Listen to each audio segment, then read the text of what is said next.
Praise the lord. దేవుని నామమున మీ అందరికీ నా హృదయపూర్వక వందనాలు. బైబిల్ గ్రంథం నుంచి న్యాయాధిపతుల గ్రంథం ఈరోజు మీతో ఈ గ్రంథం గురించి మీతో పంచుకోబోతున్నాను. దయచేసి ఈ గ్రంథం మీకు అర్థం అవ్వాలంటే స్క్రిప్ట్ చేయకుండా వినవలసిందిగా మనవి. God bless you.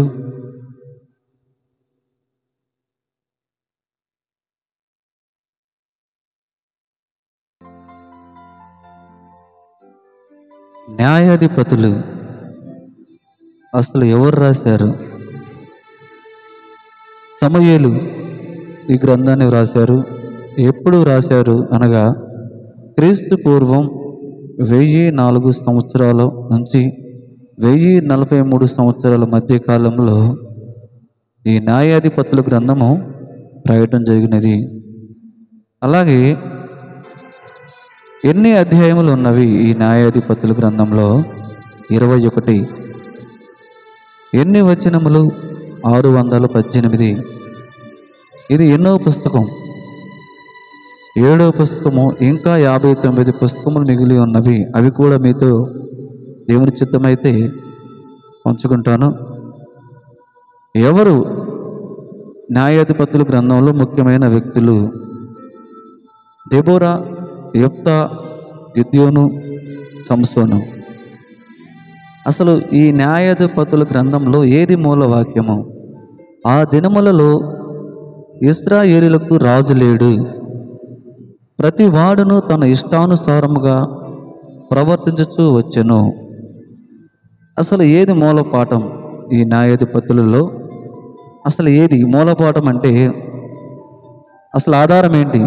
అసలు ఏంది ఈ న్యాయాధిపతులు ఏమి తెలియజేస్తుంది? పాపము, పశ్చాత్తాపము, ప్రశాంతం. మనిషి దేవుడు సృష్టించినప్పటికీ తప్పు చేస్తే శిక్షింపక మానడు, అనగా పాపానికి శిక్ష ఉంది. ఇది కంపల్సరీ. దేవుణ్ణి నమ్మిన వారు, నమ్మని వారికి కూడా చెబుతున్నాను, పాపానికి శిక్ష ఉంది. పశ్చాత్తాపడితేనే క్షమాపణ కూడా ఉంది. కానీ తెలిసి కూడా మళ్ళీ మళ్ళీ పాపం చేస్తే శిక్ష మరింత పెరుగుతుంది. అసలు ఈ న్యాయాధిపతుల గ్రంథం ఎందుకు రాశారు? యెహోషువ చనిపోయిన తర్వాత నడిపించే సరైన నాయకుడు లేక ఇశ్రాయేలీలు అన్ని రకాలుగా పాడైపోయారు. పతనమైపోయారు. ఫలితంగా యెహోవాను ఎరుగనట్టుగా వంటి తరము ఒకటి పుట్టుకొచ్చింది. అన్య రాజులు ఇశ్రాయేలులను పరిపాలించడం మొదలుపెట్టారు. దేవుడు న్యాయాధిపతులను ఏర్పాటు చేసి మరి అన్ని రాజులు కబంధ హస్తాలతో పడిన ఇశ్రాయేలులను అనేక సార్లు విడిపించాడు. ప్రియమైన దేవుని బిడ్డలారా,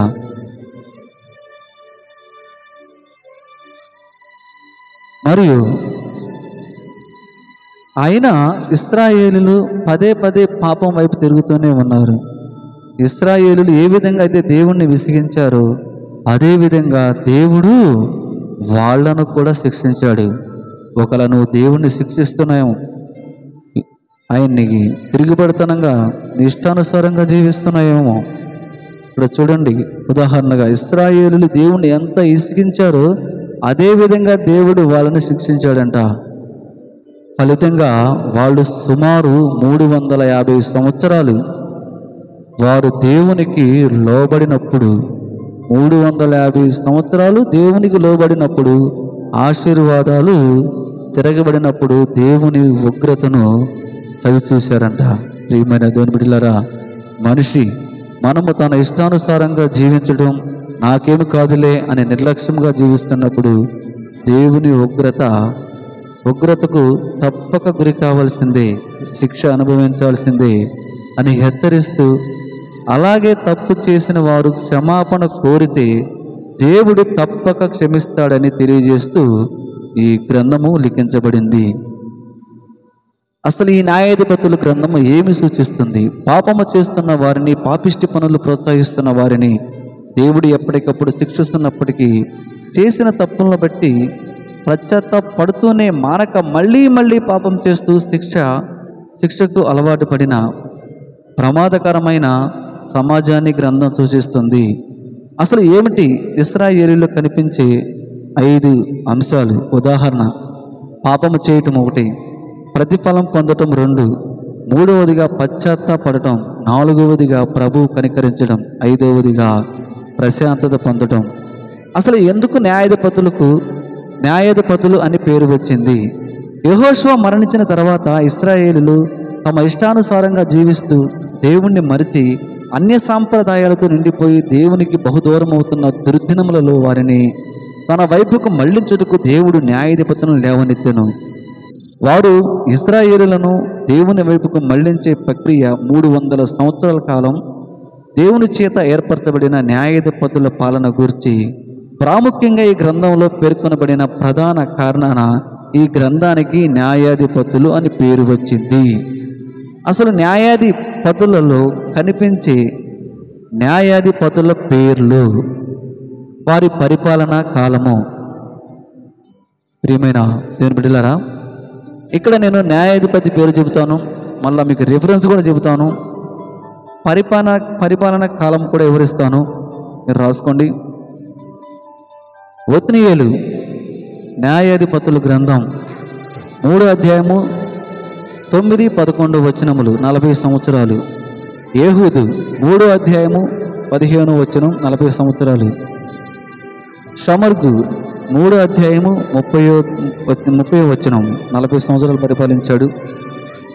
దెబోరా 4వ అధ్యాయము 4-5 వచనములు 40 సంవత్సరాలు పరిపాలించాడు. గిద్యోను 6వ అధ్యాయము 8-13 వచనాలు 40 సంవత్సరాలు పరిపాలించాడు. తోలా న్యాయాధిపతులు 10వ అధ్యాయము 1వ వచనం 23 సంవత్సరాలు పరిపాలించాడు. యాయూరు 10వ అధ్యాయము 3వ వచనము 5 వచనముల వరకు చూడండి, 22 సంవత్సరాలు పరిపాలించాడు. యెఫ్తా 12వ అధ్యాయము 7వ వచనము 6 సంవత్సరములు. ఇబ్సాను 12వ అధ్యాయము 8-10 వచనములు 7 సంవత్సరాలు.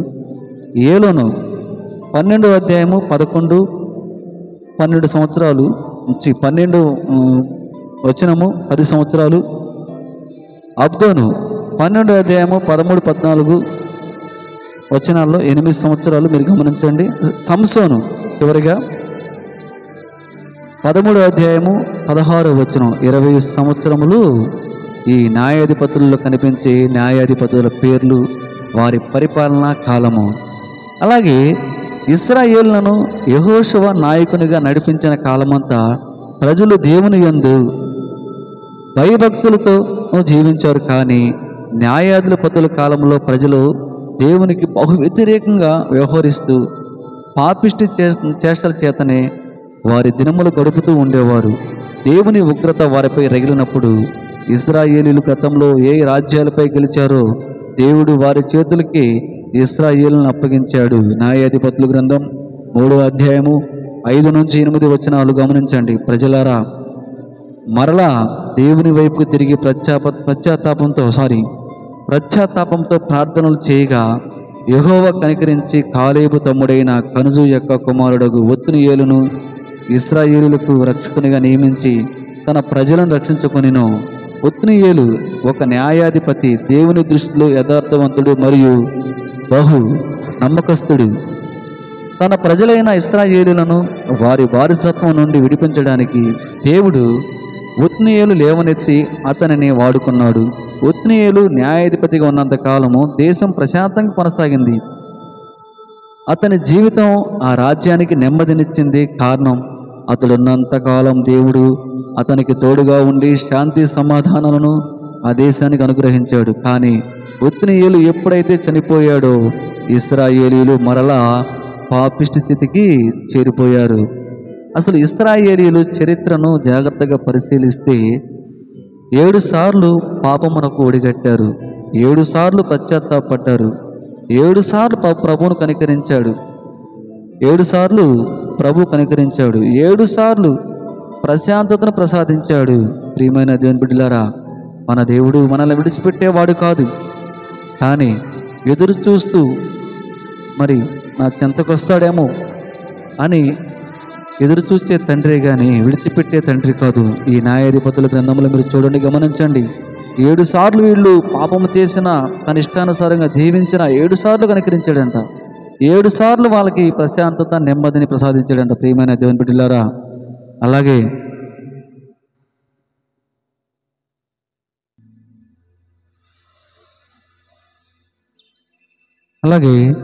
న్యాయాధిపతుల గ్రంథంలో ఇశ్రాయేలీలు బానిసత్వం శిక్ష అనుభవించిన కాలము మొత్తము 111 సంవత్సరములు.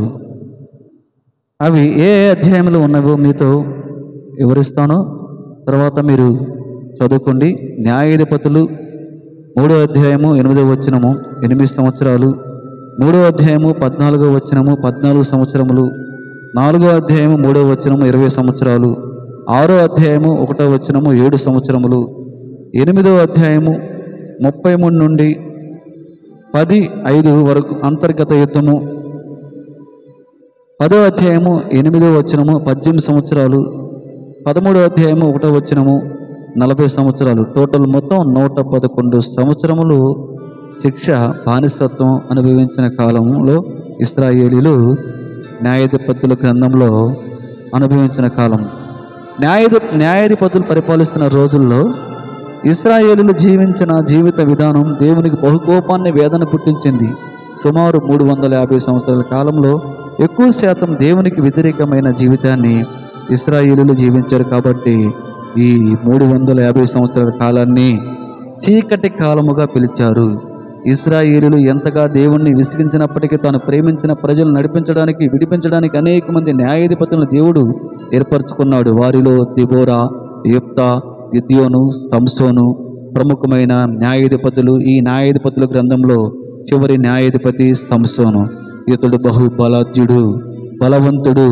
1 సమూయేలు 7వ అధ్యాయము 15వ వచనంలో ఉన్నది గమనించండి. ఈ కాలంలో ఎంతకీ మార్పు చెందని, దేవుని పట్ల భయభక్తులు లేని, తన ప్రజల పట్ల విసుగు చెందిన దేవుడు ఇశ్రాయేలీయులను సంపూర్ణ శిక్షగా 40 సంవత్సరాలు సుదీర్ఘ కాలము శిక్షకు అప్పగించాడు. అలా శిక్షించబడుతున్న బహు దుర్భమైన కాలంలో ఎంతో యథార్థంగా, నీతిగా జీవిస్తున్న ఒక కుటుంబం దేవునికి కనిపించింది. ఆ కుటుంబమే మనోహ కుటుంబం. మానోహ భార్య, వీరిద్దరూ పాపిష్టి ప్రజల మధ్య పరిశుద్ధుడైన ప్రభువును సేవించినటువంటి, ప్రార్థించినటువంటి ఆత్మీయులు. అయినప్పటికీ వీరికి గర్భఫలం లేదు. అయినను నీతిని, యథార్థతను విడిచిపెట్టక వారు దేవుణ్ణి ఆరాధిస్తూ ముందుకే కొనసాగారు.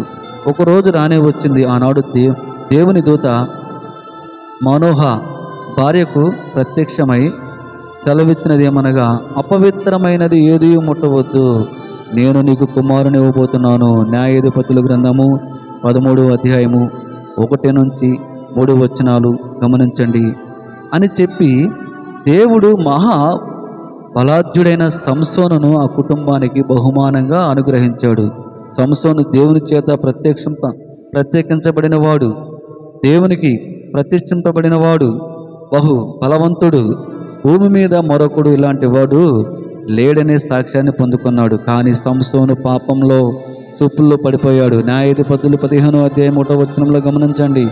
సంసోను కళ్ళను నమ్ముకుని తన ఒంటి నమ్ముకున్నాడు. ఫలితంగా అంధుడిగా మిగిలిపోయాడు. ఎవరిని చంపవలసిన వాడిగా ఏర్పరచబడ్డాడో వారి ఫిలిష్తీయుల మధ్యలోనే ప్రాణాలు పోగొట్టుకున్నాడు.